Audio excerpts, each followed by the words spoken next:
आज असेंबली फिर से नहीं चल पाई, हंगामे की वजह से एडजर्न कर दी गई और कल सुबह 10 बजे फिर से शुरू होगी। कल भी हमने यही ड्रामा देखा जब एक रेजोल्यूशन पास हुआ, उसके बाद भारतीय जनता पार्टी जो है उन्होंने प्रोटेस्ट किया। वही साहब, कल आपने नेशनल कॉन्फ्रेंस के रेजोल्यूशन को वोट दिया असेंबली में और शाम को आपका एक बहुत लंबा सा ट्वीट आता है जिसमें आप उनको तनकीद करते हैं। वो ट्वीट क्यों था?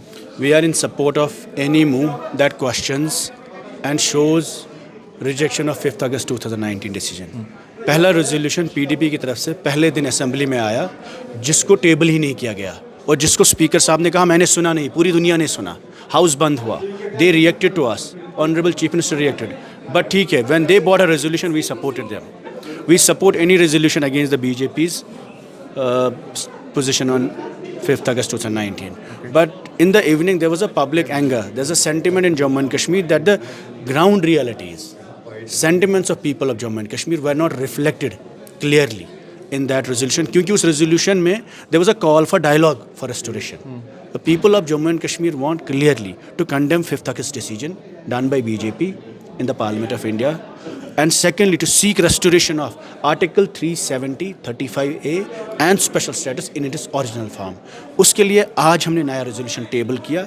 उस वर्डिंग को हम चाहते हैं नेशनल कॉन्फ्रेंस उसे ही अपना रेजोल्यूशन बनाए, वही पेश करे, वही टेबल करे, उसके बाद हम भी उसको सपोर्ट करेंगे। अगर नहीं कर सकते, let them table this resolution, we will be more than willing to have a discussion on it. आपने कल कहा कि मैंने सबसे पहला रेजोल्यूशन लाया, पीडीपी ने सबसे पहला रेजोल्यूशन लाया और हमसे बात नहीं की गई ये रेजोल्यूशन लाने से पहले। शायद कुछ और पॉइंट्स थे जो हम उसमें ऐड करते। क्या ऐसी चीज़ें हैं जो नए रेजोल्यूशन में होनी चाहिए जिससे एक clear message? Clearly article 370, 35A और स्पेशल स्टेटस की बात क्लियरली की गई है जो उस रेजोल्यूशन में इनके है ही नहीं। आप घुमा फिरा के देखिए, you are a journalist yourself, you read, you will find out what they are trying to do. शुक्रिया।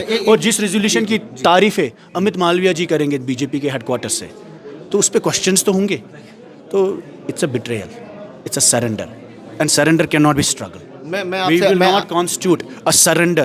It is a acceptance of 5th August.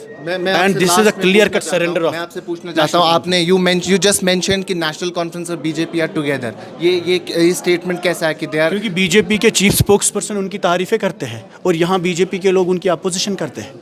तो ये रेजोल्यूशन क्या सबको खुश करने के लिए है? वही साहब, क्या ये रेजोल्यूशन सबको खुश करने के लिए कि नेशनल कॉन्फ्रेंस बीजेपी को भी खुश रखे, कांग्रेस को भी खुश रखे? इट्स अ फिक्स्ड मैच और फ्रेंडली मैच खेल रहे हैं और कश्मीर की आवाम को पागल बना रहे हैं। इन्होंने वोट हमसे लिया, 50 सीटें ली है। अगर आज ये दिल्ली के खिलाफ कंडेमिनेशन नहीं करेंगे तो ये 370 को खाक वापस लाएंगे। वक्फ बोर्ड की चेयरपर्सन बीजेपी की है, ये किस वक्फ बोर्ड को वापस नहीं ले पा रहे, 370 को वापस लाएंगे, स्टेटहुड को वापस लाएंगे। ये पहले कहा इलेक्शन में the first resolution will be about 370.